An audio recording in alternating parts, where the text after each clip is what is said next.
Syarat sahnya salat. Yang pertama at-taharah minal hadasil asghar wa huwa adamul wudu, wa minal hadasil akbar wa huwa adamul ghusli minal janabah, wa minal habas wa huwa najasah fi saubil musalli au badani au makanihi. Merupakan syarat sahnya salat yang pertama suci. Baik suci dari hadas kecil dengan cara wudu, suci dari hadas besar dengan cara mandi janabat, atau suci dari najis, baik tempatnya, pakaiannya, ataupun juga bajunya. Jadi bajunya harus suci, pakaiannya harus suci, badannya juga harus suci, bahkan tempat yang digunakan salat juga harus suci. Nabi kita Muhammad SAW telah bersabda, la yakullahu sholatan bi ghairi tuhurin. Allah tidak akan pernah menerima amal ibadah seorang hamba ketika dia sholat sedangkan dia tanpa berwudu. Allah juga perintahkan wasiyabaka fatahhir, ya, dan untuk pakaianmu maka sucikanlah.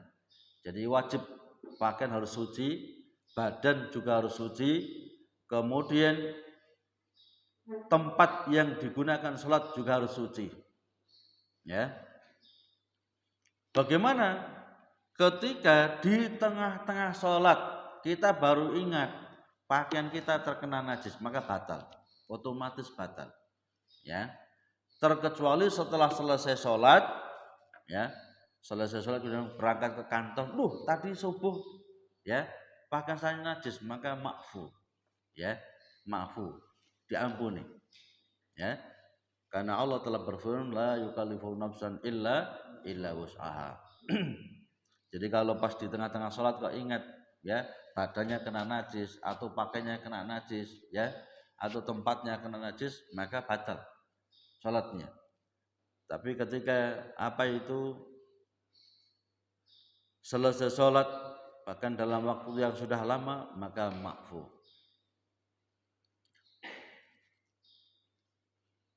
Yang kedua, syarat sahnya sholat yang kedua adalah yakni satrul aurah, menutup aurat. Allah Subhanahu wa taala berfirman dalam surat Al-A'raf ayat 31, khudu zinatakum inda kulli masjidin. Ya, ambillah perhiasanmu setiap hendak masuk ke dalam masjid.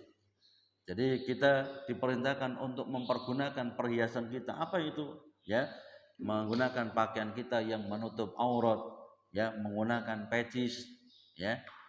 Jadi sholat kita pakai pecis itu berbeda dengan sholat kita tanpa menggunakan pecis, ya, karena itu zina, suatu perhiasan. Semakin sempurna maka semakin baik pula ibadah sholatnya, ya. Maka fala tasihhu salatun maksufil aurah, salatu maksufil aurah, maka tidak sah salat yang terbuka auratnya. Az-zinah minasyab ma yasturul aurah. Karena perhiasan dalam pakaian itu pakaian yang bisa menutup aurat.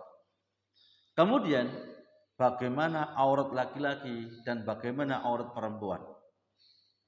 Wa auratur rajul ma baina surratihi wa rukbatihi. Adapun, ya, aurat laki-laki itu adalah di antara pusar dan lututnya, dengkulnya. Itu aurat laki-laki. Hanya saja kata Imam Ahmad bin Hanbal, seseorang yang dia ini memiliki pakaian kemudian sholat hanya dengan sarungan tok, batal sholatnya, kata beliau. Ya. Itu termasuk kufur nikmat. Wong kita ini mau bertemu, ya, RT saja pakai pakaian kok. Ya, kan nggak mungkin sarungan tok itu. Atau pakai celana panjang tok kan nggak mungkin.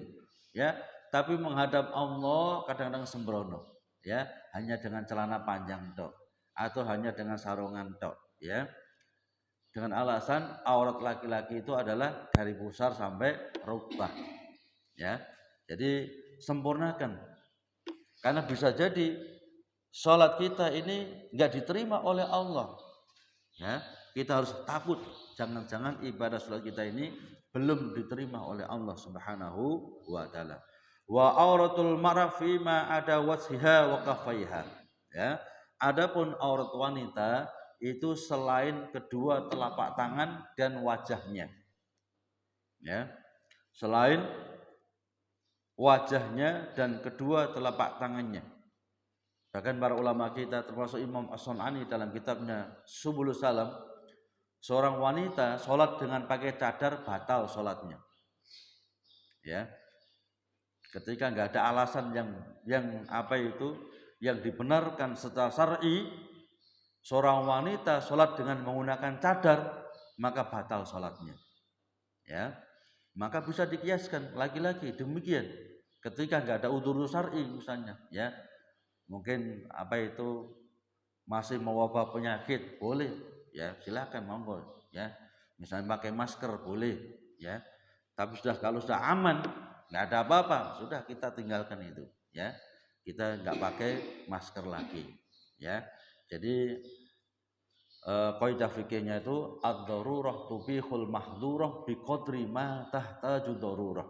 Ya, darurat itu membolehkan sesuatu yang awalnya haram cuman sebatas kebutuhan. Ya. Jadi perempuan haram pakai cadar waktu sholat. Laki-laki apalagi, ya. Haram ketika menggunakan cadar ketika sholat. Cuman ketika ada kepentingan darurat, contoh penyakit, ya jadi kemarin itu penyakit corona dan macam-macam, atau mungkin yakin masih belum beres penyakit itu, maka bisa, tapi biqadri ma tahta darurah, sebatas keperluan. Artinya ketika sudah nggak ada, hilang, ya tinggalkan sudah, demikian.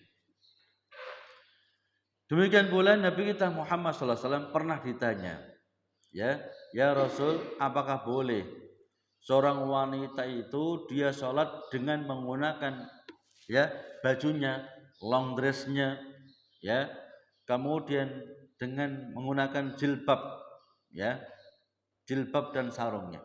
Maka kata Nabi, idza kana dar'usa bighadri dhuhur qadamaiha. Boleh ketika pakaiannya itu telah menutupi kedua yakni kakinya. Jadi pakaian wanita yang syar'i itu, pakaian wanita yang syar'i itu dia sudah disahkan untuk sholat walaupun tanpa menggunakan mukena. Itu pakaian wanita yang syar'i. Jadi dia pergi kemana-mana, begitu datang untuk sholat, dia sudah langsung siap sholat, itu syar'i. Ya, jadi pakainya tertutup semuanya dan besar, ya, sehingga ketika sewaktu aku datang sholat dia sudah siap untuk sholat tanpa repot cari mukena, mukena namanya, mukena, ya. Jadi kalau di Saudi malah jarang ada mukena, nggak ada mukena malah, ya. Yang kenal mukena ini di Indonesia. Mengapa? Karena biasanya di Indonesia ini kalau nggak sholat gundulan kepalanya, ya nggak pakai jilbab, ya pakai celana pendek lagi. Ya Allah, jadi di Saudi itu mereka begitu datang sholat langsung sholat sudah, karena pakainya syar'i, nggak perlu cari-cari mukena sudah, nggak ada gelantungan mukena, nggak ada itu, ya, jadi nggak perlu mukena, ya. Cuman tidak boleh perempuan hanya celana panjang tok langsung sholat, nggak boleh, ya. Kalau hanya dia pakai itu, dia harus pakai mukena, ya. Mukena itu dikenal di negara kita ini, ya, alhamdulillah, ya. Itu menutup aurat, ya. Karena banyak di antara wanita Indonesia belum paham masalah aurat, ya. Sehingga kadang-kadang topi itu sudah dianggap menutup aurat, ya. Hanya topian, kadang-kadang hanya topian saja itu, seperti kita pakai peci sini. Belum menutup aurat, ya. Kadang bunyinya juga lehernya masih kelihatan, ya. Nah, mengapa? Karena mereka belum paham masalah aurat wanita. Yang ketiga adalah istiqbalul kiblah, menghadap ke arah kiblat. La tasihhu li ghairiha, ya. Tidak sah ketika menghadap ke arah selain kiblat. Ya, kiblat adalah Masjidil Haram. Ya, kiblat kita ini Masjidil Haram. Ya.